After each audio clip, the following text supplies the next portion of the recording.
We're going to begin looking at World War II, which was truly a global conflict and definitely a total war in the 20th century.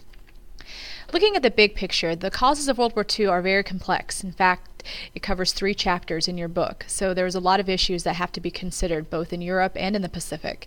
We know that Europe was devastated after World War I, and those peace settlements like the Treaty of Versailles were unstable at best. There were a lot of inherent flaws that would directly lead to conflict later down the road. When you look at the causes of World War II, in Europe anyways, it can be divided into 2 main themes. One being the failure of collective security and the Great Depression, which went hand in hand. The Great Depression prevented the League of Nations members from fully delivering on this idea of collective security, which was the idea that League members would cooperate with each other to force compliance on League decisions. Another main theme of the causes of World War II in Europe were Hitler's policies, which also go hand in hand with this first theme. Hitler saw the weakness of the League of Nations and saw it as a green light to continue his expansionist aims across Europe. Some potential essay questions that you can see about the causes of World War II in Europe are listed at the bottom of your screen here, and they all involve the idea of the League of Nations not delivering on its promise of collective security and Hitler's policies. Let's take a look at what collective security was all about. In the theory that the League of Nations was set up under, nations would handle their disputes together. If there was never a resolution that was completely accepted by all member nations, then the Council would make a decision, and those who did not comply would then be met with collective security, which was basically the idea of nations cooperating together to force countries that were out of compliance into compliance. The Covenant of the League of Nations set up how the League was going to be prescribed and how it was going to operate. There are 26 articles of the Covenant. Some of them detail issues like disarmament and also other issues like the mandated territories from the Treaty of Versailles, such as Palestine. Other issues in the articles concern humanitarian issues. Even the Red Cross is a subject of one of the 26 articles of the Covenant. So it outlined how the League was supposed to operate. Some of those articles were worded in a strong, positive way that would have made you think that they could deliver on collective security. However, many articles in the Covenant had some inherent flaws which would lead to the weakness of it. The United States never became a member of the League of Nations, which was a serious flaw. When it came to dealing with international disputes, there were basically 3 different ways that disputes could be handled. If you look at the bottom of page 88, you can see these outlined. It's also on your screen. There was a Permanent Court of International Justice, which was a feature of the League of Nations, which you can see in the diagram on page 89. They could make a decision with the 15 judges that were a part of this Permanent Court. Issues could be met with arbitration, which is basically the idea of a mediator hearing the dispute between 2 or more parties and then coming up with a neutral decision that would be acceptable. Or the Council, which was the part of the League of Nations that made decisions, could conduct an investigation into the issue and come up with recommendations about what should be done. So those were the 3 main ways that disputes were supposed to be handled within the League of Nations. If the decision was reached and member states did not comply with that decision, the main tool that was used were economic sanctions, which is pretty much economic punishments to force countries to comply. It seems logical that the League of Nations would use this tactic because with the economy of Europe being devastated after World War I, it seems logical that countries would not want any more financial punishment than they already had to deal with. So you can understand why they would want to use this tool to force countries to comply with League decisions. If economic sanctions didn't work, they would also try this tactic up here, moral pressure, which is basically just the idea of trying to persuade the countries that were out of compliance to see why their actions were bad and that the other countries wanted them to do the right thing. It's not a very strong tactic because some people don't really care if other countries disagree with what they're doing. There was military action as a resort within the League of Nations if countries were out of compliance, but it was a last resort, and the problem was the League of Nations didn't even have its own military force.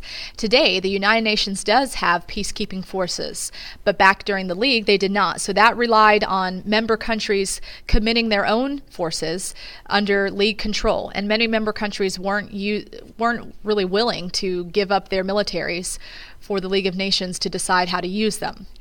The Covenant itself was very ambiguous about when military force could be used to force compliance, and so this was definitely a weakness. If economic sanctions didn't make countries comply, then it was kind of up in the air as far as what action to take next. There are some main problems in the League of Nations other than just the wording of the covenants. And if you look on page 90 of your book, you can see the different countries that were members and also countries that decided to leave the League of Nations for whatever reasons. So this was one big problem for the League, is that the membership of the League changed so much. And that was the result of different issues going on in Europe, like the Great Depression. Countries started to develop different priorities than they had had previously. They also became more suspicious and uncomfortable with other countries that were members of the League. So that prompted some countries to withdraw their membership, and it also allowed for other countries to come in once some countries were out of the way. The governments of the member countries were polarized in their views on different issues like economic policy, especially because of what was happening with the Great Depression. So with different priorities and different issues and concerns among the members of the League of Nations, it allowed for fluctuating membership. And if that happens, it's really hard to have a strong, consistent agreement. Along with changing membership in the League of Nations throughout the decade of the 1920s and in the 1930s as well, there were certain countries that were not a part of the League of Nations, and that itself presented a huge weakness. The United States of America, who President Wilson was the one who came up with the idea of a League of Nations in his 14 points. It was point number 14 on that list. And yet our own country decided not to become a reason. And the reason for that was basically our Congress, which is the part of our government that has to approve any type of treaty, decided that being a part of the League of Nations would commit us too much to European problems. And so there was a lot of debate within Congress between two groups, the reservationists and the irreconcilables. The reservationists considered accepting the Treaty of Versailles and the idea of a League of Nations with some modifications. The irreconcilables were the senators that absolutely wanted no part whatsoever to do with the Treaty of Versailles or the League of Nations. So they are the ones that won out, and as a result, we did not become a part of the League of Nations. And since we were one of the stronger countries after World War I, financially and politically, the fact that we weren't a part of the League made the League have a lot of instability and weakness, as opposed to strength, which our country could have contributed. Pretty much our absence made the idea of collective security very difficult for three main reasons. If you look at the bottom of 90 and 91, the fact that we were the most powerful economic country at that time would have been able to give a lot of weight to any type of economic sanctions that were used against a country that was out of compliance. And so we weren't contributing that economic stability. A second main reason why our absence made collective security pretty much impossible was the fact that most of the members of the League of Nations were European. And so therefore it wasn't truly a League of Nations, a global representation. And finally, if you look at the top of 91, it showed that the fact that we weren't involved meant that this new organization would probably do what had already been done in Europe for so many centuries. And so therefore, what real difference or changes were there going to be if we weren't a part? Along with the United States, the Soviet Union, which had been Russia but had changed because of their Russian Revolution where the Bolsheviks came to power, the Soviet Union was excluded from membership because of its new form of government. There was a lot of fear in Europe about communism spreading. And so because of that, the League of Nations did not allow the Soviet Union to become a member. Because of that, the Soviets were obviously put off by that and upset that they weren't included. And so therefore, to them, it just confirmed that the members of the League of Nations were just capitalist countries. And so the League itself was just a club for capitalists. We know from the Treaty of Versailles that Germany was excluded initially from being a part of the League of Nations, which was definitely a weakness and a definite aspect of short-sightedness in that treaty, because it undermined the whole idea of international cooperation. Germany, because of their inability to become a part of the League of Nations, had very negative views towards that. They were resentful of it. To them, the League of Nations was just a victor's club. And they used that to fuel resentment among the people of Germany, and it was also something that Hitler used in his rise to power. Germany finally was admitted to the League of Nations, but not until 1926. So by that point, there were some serious issues that had already come up in Germany that were on the road to a Second World War. And it was kind of like too little too late almost. We talked about, at the end of World War I, new countries in Central Europe that had been established. which were the results of the different treaties that took territories from the Central Powers and created them into new nations. These new nations were definitely unstable. They lacked the time necessary to really come up with a stable government and economy, and so therefore they would be more needy and dependent on the League of Nations, and they couldn't really offer a whole lot of support in return to any type of League action. So they were almost like leeches on the League of Nations. They needed so much support and assistance, and it was almost like a constant drain on the League's ability to help them. So pretty much the fluctuating membership of the League of Nations, the absence of certain countries which outlined serious problems down the road, and the fact that these new Central European states like Czechoslovakia and Poland were not completely stable yet, pretty much signaled that the League of Nations couldn't be completely successful.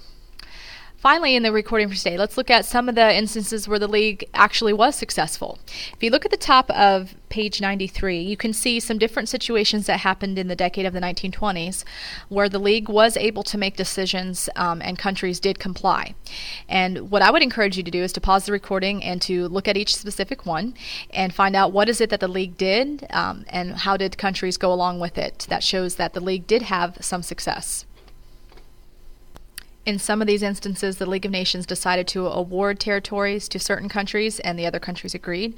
In other instances, the League decided to divide up territory between two or more parties, and the countries agreed with that. In some cases, the League demanded compensation for certain losses, and member states complied with it. So the League did have some success in the 1920s. We're usually quick to judge the flaws, but there were some situations where the League showed its effectiveness. And actually, if you look on page 93, historian P.M.H. Bell, which he had some comments when we did the World War I unit that we looked at, he says that the League wasn't completely a failure. And you can see his quote there that the League did have some situations where they could conduct international affairs successfully. That it was the idea of this forum where countries could come together and decisions could be made that were acceptable among the member nations. There were also some other attempts to make the League stronger that didn't exactly go through, but it shows that countries were wanting to make the League fabric tighter and more effective. In 1923, there was the draft of Treaty of Mutual Assistance that was outlined, which basically this would have required all members of the League of Nations to come to the assistance of a victim of aggression, which definitely sounds like a good idea because this would force countries to work together in a more close way, and it would make countries feel secure that if they were victimized, that other countries would come to their assistance. Also in 1924, there was the Geneva Protocol that would have required compulsory arbitration in any disputes. And again, arbitration is the idea of a mediator listening to the concerns and coming up with a decision. There were some countries that didn't like either of these attempts, either this draft of the Treaty of Mutual Assistance or the Geneva Protocol. Countries like Great Britain, because they felt like that this would be too much to ask of the member nations. It would be too much of a commitment if they had to always go to arbitration, if they always had to come to the assistance of a victim. Some countries were just not really willing to be that committed to the League.